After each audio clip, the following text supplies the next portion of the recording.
You'll get all the royalties. Both cents. Yeah. That's it. Plan is Because it's your 2 cents worth, right? Yeah. the plan is to put it on our YouTube channel, and I'll give the link to Tom so he could view it there, if that's okay with you, Jeff. Anything you want. Okay. No, We to actually- Lola's comment, I created an aphorism the other day that said the only thing that makes sense is change. There are 4 puns in there. Mhm. Ah, yeah. The sense of the change. Let's think about that one. Two are really easy to pick up. Well, just a pun on sense twice and a pun on change twice. Oh, okay, got it. CENTS. Yes. Pick that up. The only thing that makes sense is change. Okay, are we ready? We're ready to go. Yeah, we have a lot of things on the agenda. So welcome, everybody.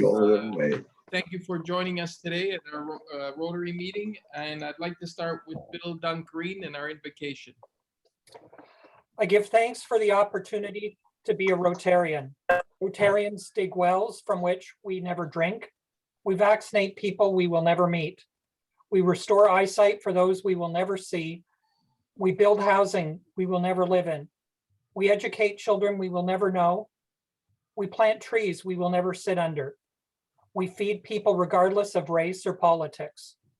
We know real happiness, which, as Albert Schweitzer once said, can only be found by helping others.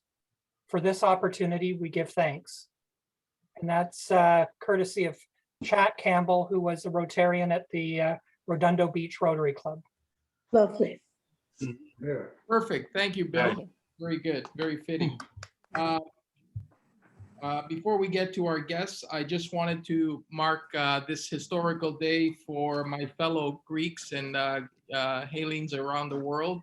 Today, March 25th, is a symbolic day of celebration, especially this year, 200 years of Greece's independence from the Ottoman Empire. So, hooray to the Greeks. Yes. Virginia, I know we have Tara Webster, who is not a guest anymore. She's a member. And Peter Hermant, of course, from Barbados, always joining us. Anyone else, Virginia? Yes, past District Governor Jim Ludit is joining us. He keen to hear Jeff speak. All right. And I think we have another guest, Sarah Kaki, who sent us an email yesterday requesting a link to hear Jeff Raymond's speech. And Welcome. Sarah is a friend of Tara's. Great. All right. Welcome everyone. Marion, do you have an induction of a new member? I certainly do. So, as all of you know, the way that Rotary will survive is if we continually add new members. And so today we add Lynn Patterson to the Toronto East Rotary Club. And her sponsor is Pauline Fortier. Is Pauline here today? No, she can't make it today. Oh, she's not here. Okay. So we have accepted her. And so we welcome Lynn as our newest member. Lynn, you've been chosen for membership in the Toronto East Rotary Club because we believe that you are a great representative of the community and that you will espouse the ideals of Rotary and live by the principle, our principal motto, which is service above self. And so I'll tell you a little bit about Lynn. She lives with her partner, Oliver Stock. She's retired, and we'll hear more. No. No? I'm in one of these sort of, it's a bit of an odd relationship, and we've been together for over 20 years, but we live separately. Oh, okay. Maybe the secret to our success. Maybe I should do that. Okay, but Lynn is retired and she's going to be giving us a classification talk in the next few weeks. So we'll hear more from Lynn, more about Lynn from Lynn in a short time. But she already espouses community service. She's involved in the Riverside BIA Marketing and Events Committee, the Metrolinx Community Advisory Committee, and also alumni theater member. So, and she's already participated in our Cross Toronto Trek with Pauline. Oh, you were one of the very, very cold, wet participants? No, I was one of the supporters. I just paid to watch her run about in the rain for however long it was. Oh dear, you had to, so you still had to run about in the rain. Yeah. Well, thank you for that. Okay. So Lynn, you have agreed to accept the obligations of membership in this club and to obey this club's constitutions and bylaws. As a member of the Toronto East Rotary Club, we expect that you will be an active member of one of the club's standing committees and participate in our club projects. And at this time, I wish to impress upon you that you have admitted not only to the Rotary Club, to our Toronto East Rotary Club, but to the Worldwide Association. And by virtue of your membership in this club, you will be welcomed into the fellowship of any Rotary Club in the world. So welcome to Thank the you. Toronto East Rotary Club. Let's all give her a round of applause. Thank you. Under normal circumstances, we would be handing you your 4-way test plaque and your object of Rotary. So pretend we just handed it to you. And President Jim would be putting a pin on you. So Jim, I have Virtual pin. virtual pin. no, Virginia dropped it off. Excellent. Here it is. So welcome. And now you will get all of our emails and you will be a voting member of the club. So congratulations. Thank you for joining us. Yay. Welcome. Thank you. Welcome, Lynn. Okay, moving on to other business. Joe, you have some Skateathon news or updates? Well, not really much that I didn't already say. It's scheduled for April the 20th, is a Tuesday in Oshawa. That's the only rink I was able to get ice for. So we're all excited about that. We're allowed 10 people in the rink. 2 people will be at the bench or 3 depending, and the rest could be skaters. So far I've only got, I think, 2 or 3 skaters. So anyone's welcome to come out. You don't have to do the 100 laps. You want to do 2 or 3, that's fine. Okay, I just want to add to that we've got to get all our donations in as soon as possible. Our anonymous donor will match everything donated up to March 31st from club members. So I think our club members have done a fantastic job. If Aaron comes to bat as well, we'll have over $3,000 from club members. So the match will be another $3,000. So that would be good. So if we can get more donations from our members in before March 31st or pledges, then we have someone that'll match them dollar for dollar. So, All right. Well, we'll get our $1,500 in later today. okay, or at least make the pledge secure, because he said if we have a member, if we have an anonymous donor that matches, then he'll do it. So we do. Yep. Okay, good.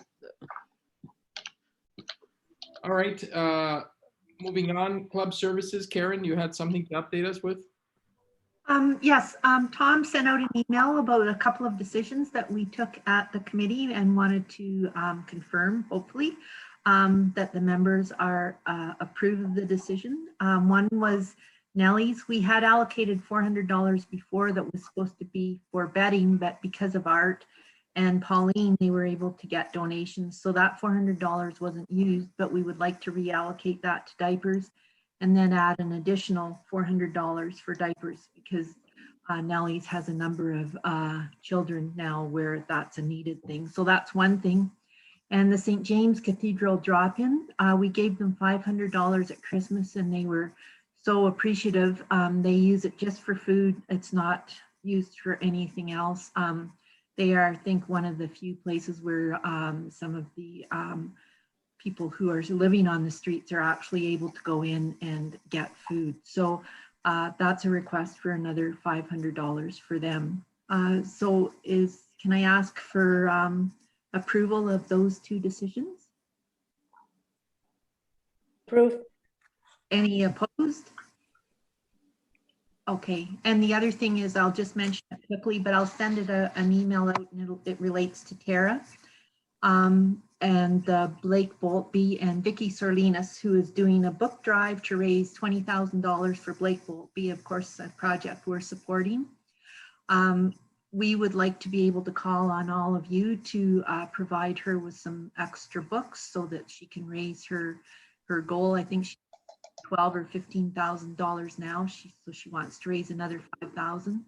So I can send out an email with all the details, and Tara has kindly agreed to participate in the collection of books and getting them over to Vicky, who is her neighbor. And Vicky is a dedicated person to the community. This is not the first group that she's raised money for. She did it for Red Door as well. Sure, thank you. What kind of books? Any kind? No, I'm gonna lay it all out in the email. They have to be current books, and they have to be like sort of the bestseller kind of books, so that she doesn't just sell them for $1, she sells them for a reasonable price in order to make some funds for the community resources. And it can't be old textbooks or anything like that.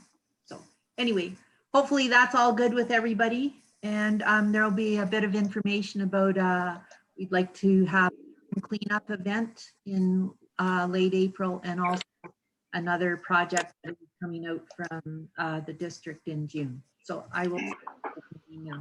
Thank you very much. Okay, thank you, Karen. Virginia, you wanted to talk about watershed cleanup? Great No. Lakes. Yeah, Karen, April 24th, just save the date, and we'll have more details later. Okay. Joan, no birthdays or anniversaries today to announce? Well, we had one a couple days ago on the 22nd. I don't think he's on, but Alex Monroe celebrated his birthday. Okay, happy birthday, Alex. If we don't have anything else, then I'd like We to. do, Jim. It's Lola here. Oh, it's the wine. Yes, Lola, sorry. Yes, of course. Do not forget wine. No, Pauline asked me to report that tomorrow the membership will be getting the order form and the description and the order form for the wine promotion. To recap very briefly, an agent with some excellent wines, I've looked at them, they're good value wines, is offering to rebate to the club 10% of any sales from this offer. It's a 3-week-long offer. There's an interesting selection that Pauline has made of wines, reds and whites.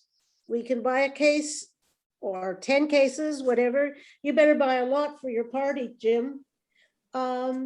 which party? Of mixed cases of 2 wines. You can have 6 of one and 6 of the other, or 12 of one.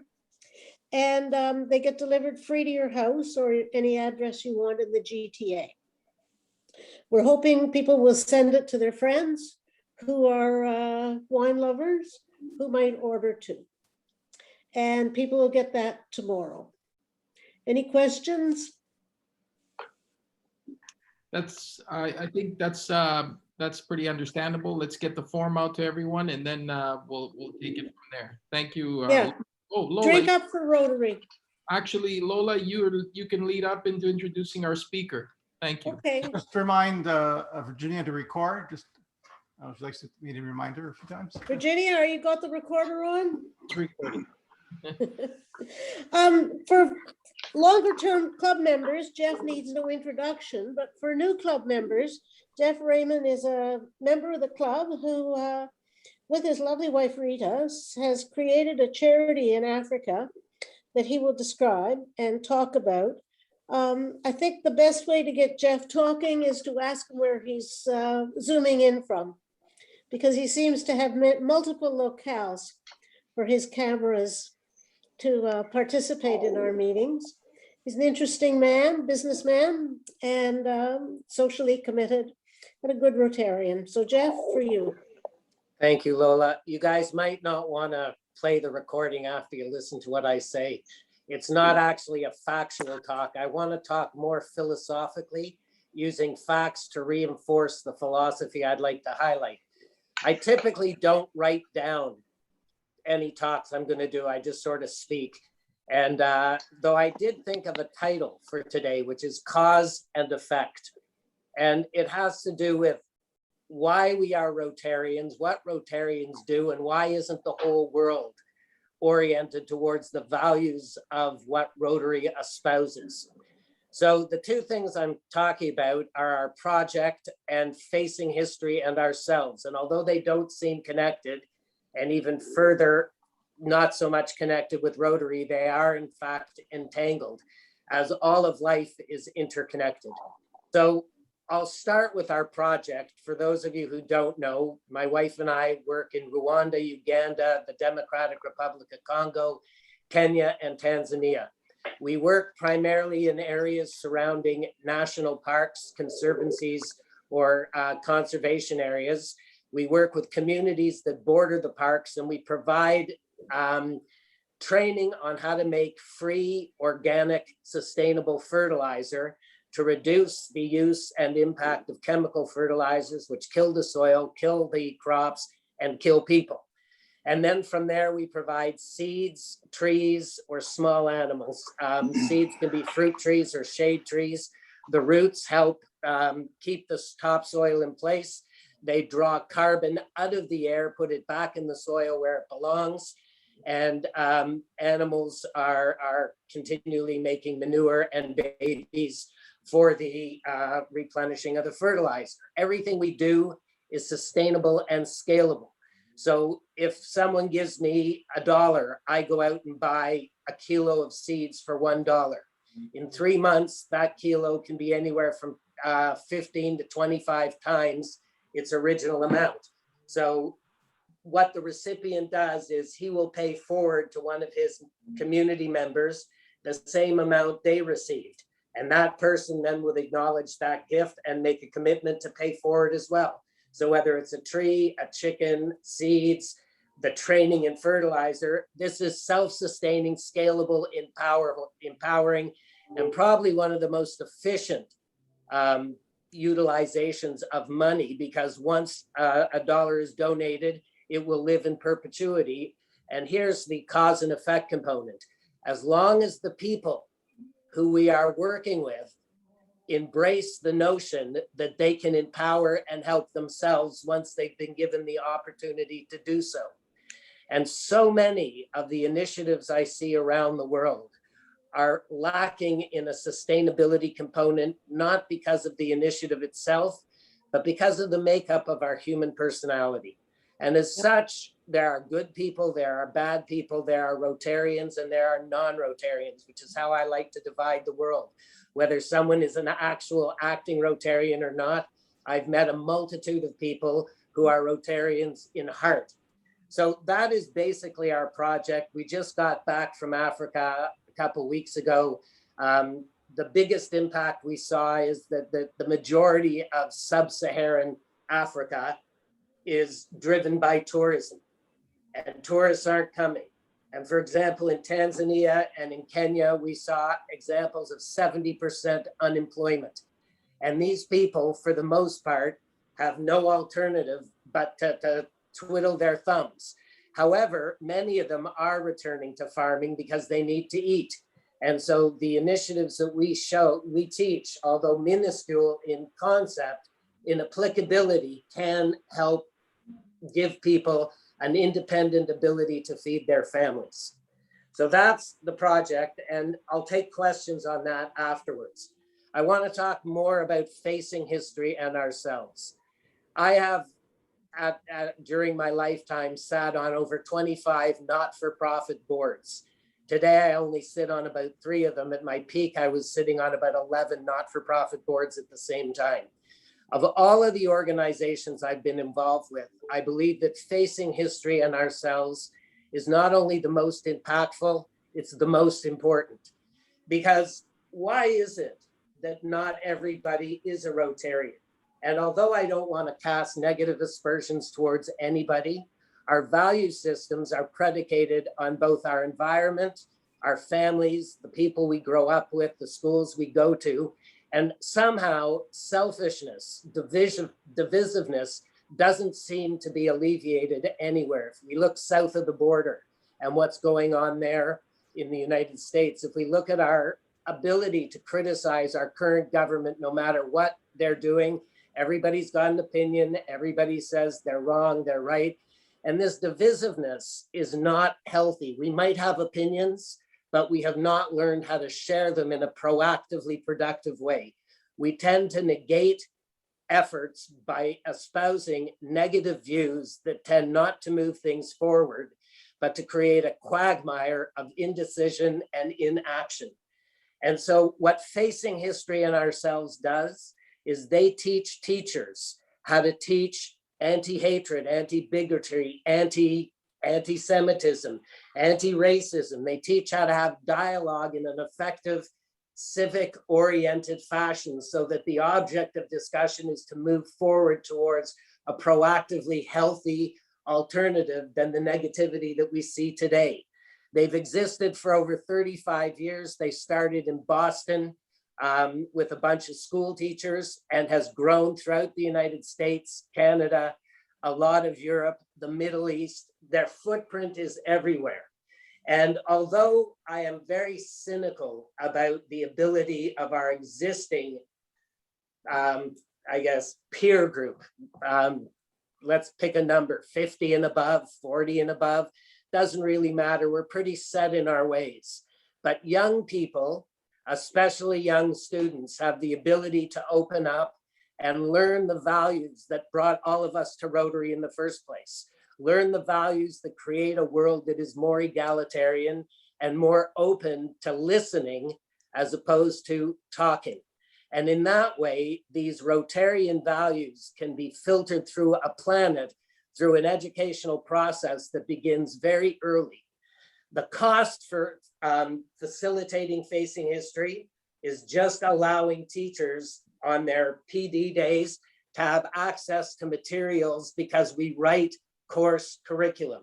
So for example, in Canada, the Ontario government, the Manitoba government, the Saskatchewan government hired Facing History to write the curriculum for the residential schools. And we created a textbook called Stolen Lives, which gives not only a history of the residential schools in Canada, but it also gives the questions students should ask. If anybody's been in a book club and have seen online suggestions for discussions after you read the book, these are the kinds of things that Facing History does, but in an academic, pedagogical methodology to inspire teachers to tap into their own experiences, engage in conversations with students. This is done through history classes. This is done through civics classes. It's also just done through our day-to-day dialogue and awareness as we grow into what makes us Rotarians and how that is conveyed to the world at large, whether you're a Rotarian or not. We all have friends, and most of our friends espouse our values. So whether your friends are Rotarians or not, they wouldn't be your friends if they were anti-Rotarian in their value orientation. So my personal belief is that of all the various organizations that are doing things, Facing History probably deserves the greatest attention, because it doesn't matter if we build wells, it doesn't matter if we build schools, it doesn't matter if we try and help others, if the system itself is geared towards corruption, self-serving attitudes, the ability to put me ahead of others. So the antithesis of service above self, it is service for self that is driving most of the politics and most of the negative things that are going on in this world today. And until we can embrace a service above self mentality on a global basis, our actions are going to always be baby steps. And what we need to do is start reaching for larger strides. And so I see when we're in Africa, many communities that come out and start doing things, but at the same time, there's always a fall off. There are uptakers And then there are those who are sidelanders, bystanders. And at a certain point in time, we need to create a world of upstanders globally, not bystanders, people who speak out when they see an injustice, people who speak out when they see that the fairness that could exist in this world is being extrapolated for the benefit of a few and not the many. As I say, I could talk forever on these things, but those are really my points. If there are questions, I'm happy to take them. And if you want to erase the tape, I understand. Any questions for Jeff? Please. I just wanted to know what what has been in Canada, the uptake in the schools for the curriculum from Facing History and Ourselves. It has been massive. If you go online to their website, you can see what students have been doing to promote, as recently as 2 days ago, with the shootings in Denver and then the shootings in Georgia, with Asian awareness, with a global responsibility for young people taking a stand, whether it's Greta Thunberg or others. Matt Damon, for example, was a Facing History student.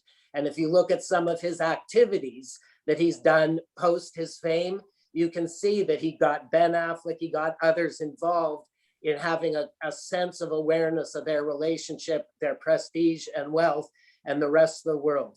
So its impact and its actualization to activity from students is not only quantifiable, it's visible in our world as we step outside. That's great. Like, I remember when I went to high school, I never heard about residential school. I didn't know about it until just some years ago. And I'm glad today that the uptake is good and that people are learning about that and many other important things. So. Yeah, well, they teach in the States, they talk about civil rights, they talk about the Holocaust, they talk about the Rwandan genocide. And the question they usually ask is, if you were there and your neighbors were being dragged out of the house, what do you do? And the focus is always back to your own responsibility as a human being. Mm-hmm. And what is our obligation and we're all blessed. Anybody who's on this phone call, regardless of the trials and tribulations we faced over the last year, we're still in, I would say, the 1% of people surviving what's going on without having to worry about food on our table, a roof over our head, a tap that puts water in a glass, electricity that lights our way. Again, my goal is not to be negative. My goal is to inspire people to ask, what is the cause and effect? We did a survey about why we're Rotarians, and people have been speaking about what drove them to be a Rotarian. But we need to think beyond our own why we're a Rotarian and think about what is it that made us have the values we have? And how do we take those values and share them to inspire and not intimidate other people to be the best they can be? Whether it's just looking someone in the eye and smiling, holding the door open for somebody, we all have different skills and abilities. I've never believed that anybody is as stupid as anybody tells me or as smart as anybody tells me. We all have skills, we all stumble, and we all shine. Very good. Any other questions? Go ahead, just fire the questions. Hi, Jeff. I'm very interested in your agriculture projects in Eastern Africa. I have visited all those countries, and I also worked in Uganda for 8 years. And I have some connection with Rotary clubs there as well. So if there is anything I can do to help you, I'll be very glad to do that. We can take this offline. I'd love to talk to you. I work with 4 different Rotary clubs in Rwanda, one in Uganda, one in Congo, one in Tanzania. I haven't found a Rotary club in Kenya because we're working with a conservancy. Yeah, if you want to find one in Kenya, I can also help you out there because I know would love to. We can chat. You can get my contact information. Would love to talk. Okay. Great. If I could make a comment, Jeff, you struck a note with me in terms of empowerment and giving people the capacity to feel that they're worthwhile and can do worthwhile things. And I think that a lot of the negativity that we see in our society, that people who benefited from it fan, like Trump benefited from generating hatred. So he fanned that But I think that's tied in with disempowerment and people feeling futile, useless, and feeling no future. And one of the things that has to happen, you ask people to buy in to start something and pay it forward, so to speak, or make it pay forward. We don't do enough of that in our society to empower people. We disempower them. We turn them into consumers. They're vulnerable, etc. Okay, it's not a new concept, but one of the wonderful things that Rotary can do is reinforce a sense of power in people, because we Indeed. do things. Okay. Indeed, Lola. A question. Benito? Jeff, Hey, what Benito. spread? Can you hear me? No. Can you hear me? Now 1, 2, better. 3. Okay. What is your personal approach to spread the perception of Rotary in the rest of the society? And my question is related with this. Before, I didn't know anything about Rotary. And when I was invited, my reference was Karen Somerville. And I knew Karen and all the wonderful work that she had been doing in the society. I said, okay, if Karen is doing all of that and she belongs to Rotary, probably Rotary is good. Then now, as a Rotarian, I spread that with some Mexican friends, and they say, oh, we have an uncle that is in the Rotary group in Mexico. It's not a religious Catholic group. And I said, no, it's not. It's totally different. So what is your technique to spread the word with the people that doesn't know anything about Rotary? So the easiest way to connect with other human beings is to talk about the things you believe in. And any Rotarian can talk about what they believe in, the values of helping others, service above self. And 9 times out of 10, people are going to say, yeah, I feel the same way. And once you find that common ground of connectivity in values, you can say, well, I belong to Rotary. And Rotary is a club whose motto is service above self. And we get together and we learn about the trials that other people face. And we find ways to bring solutions to those things to whatever degree you can. The only commitment you have to make is to show up as often as you can. And beyond that, there's no other commitment. I would still say that most people don't just say, oh, great, I'll go join. So it depends on the degree to which you nurture the conversation and encourage them to not be afraid and show up and do things. At the end of the day, I don't focus on results. I focus on what I can do, what I can bring. So I offer it. If people choose to sit at the table and partake, that has nothing to do with me. I cannot make people do what they don't want to do. Hopefully by talking, and we all have that ability, we can inspire. And I sing that same refrain over and over and over again. Anybody who knows me, this is how I talk all the time.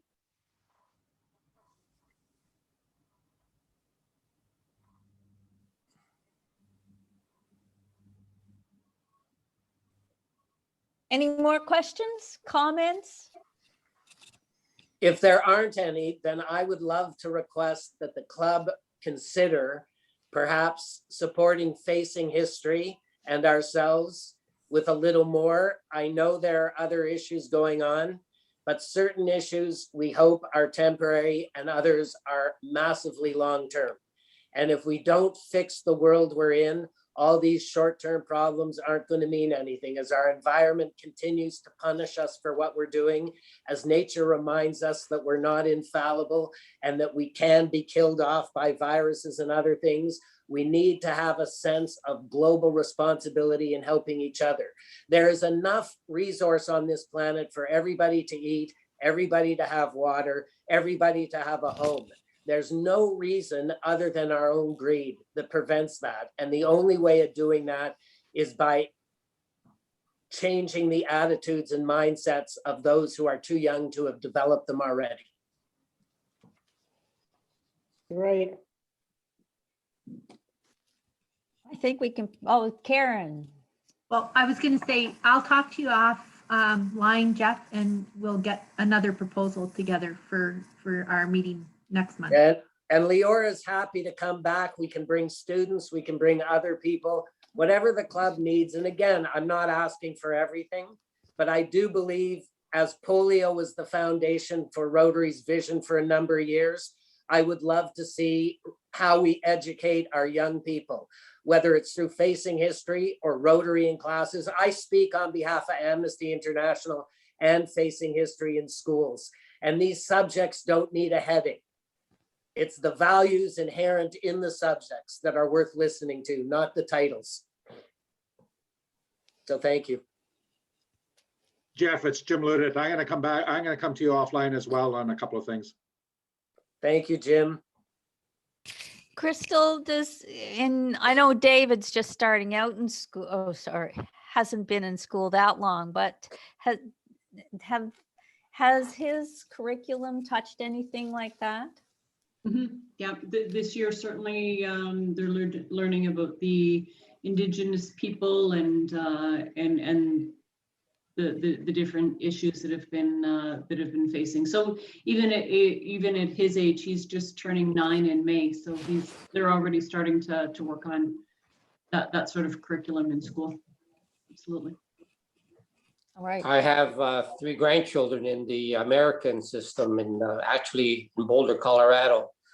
As you could expect, I was a little nervous the other night watching CNN. I reached out to the Rotary Club that I'm an honorary member of at the Boulder Valley Rotary Club, and thank God the president there got back to me. They're all safe, and more importantly to me, my grandchildren are all safe. My daughter had left to go to March break ski on that same morning, so we didn't know that for sure. I knew they were leaving that day, but I didn't know when. But the school system in Boulder, where the kids go, they talk about racism. They talk about all these kind of things. And my grandson was now in grade 4, the eldest one.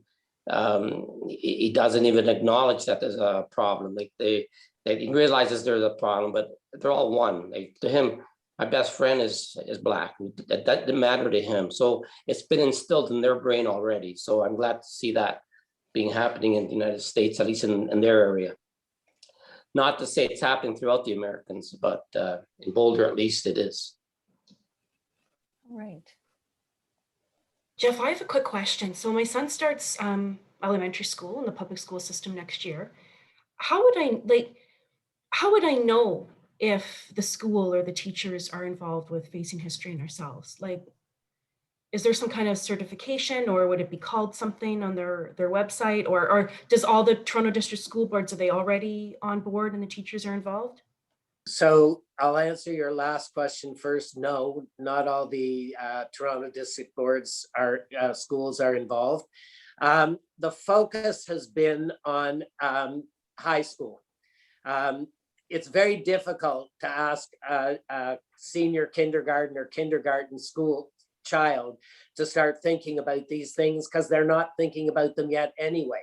They haven't learned to differentiate. When one of our kids was in grade 4, he was in the playground with Rita, and he said, well, that kid over there is my friend. And Rita said, which kid? And he said, well, the kid with the running shoes and the jacket. And she said, well, they all have running shoes and jacket. And it took him 10 minutes before he finally used the descriptor Black. I mean, it doesn't register on their consciousness yet. And so the methodology has been to introduce Facing History into the classrooms in grade 9 in history and civics classes. There's discussions about doing it earlier, but again, they don't want to start guessing the psychological makeup of kids at that age, because there's a lot of sensitivity to what they're seeing and hearing. But once they get into grade 9, then it is fairly present in the school boards. But you can always bring it up with your school, because one of the things Facing History is addressing now is how can they introduce it to the teachers so it can assimilate into their vocabulary, their actions, and their overall demeanor. It's happening already in junior kindergarten. We were doing homeschooling for a month, and the 4-year-old in junior kindergarten, and I was with her on the Zoom classroom, and the teacher had 2 eggs, white and 1 brown egg. She opened them all up, and inside they're all the same. So it doesn't matter what color you are on the outside. We're all the same on the inside. So that's junior kindergarten.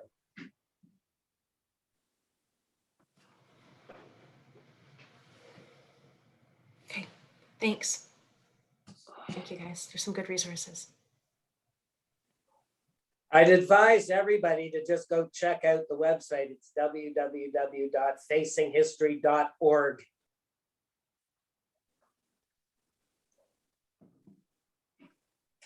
So Jeff, I have to ask, when is the next trip to Africa planned? September. We'll go back September through, assuming COVID is not going to prevent us from doing it. We couldn't get into Rwanda because of COVID. They're not letting anybody in. We declined to go to Uganda and Congo because we didn't think there are any protocols there. And we were kind of nervous, not just in getting infected, but potentially infecting other people. So when you're in places where there's no masks, no testing, no anything, we tended to stay away. We went to areas where there was a lot of distancing, where the protocols were observed, where temperatures were taken regularly, masks were worn regularly. So our hope is to go from September through to the middle end of November, be back for Christmas. Okay, so Sarah, we've not seen you. Did you have any questions? Not really. I did just want to say it was a very interesting talk. I am actually from Tanzania, so it's just interesting to hear about, because I moved to Canada a couple of years ago, so it's interesting to see the intersection. And thanks for having me. You're very so welcome. What did you think of Magafuli's death? Did he die of COVID? It's really hard to say because being outside the country, I can tell that it is likely, but the environment there, as I'm sure you know, is very like COVID doesn't exist, so it's hard to tell. What did you think? Well, for those who don't know, Magufuli was the president of Tanzania. He died last week, and for the last 8 months, he stopped giving statistical data, said COVID's a fallacy. They prayed for 3 days, and he said COVID is out of the country. There were no tests required to get in, no masks worn anywhere. Some people were arrested for wearing masks. The president of Zanzibar died, and they said it was old age, it was COVID, and he just died. And in all probability, I kind of believe, COVID. having just come back, it was COVID. Yeah.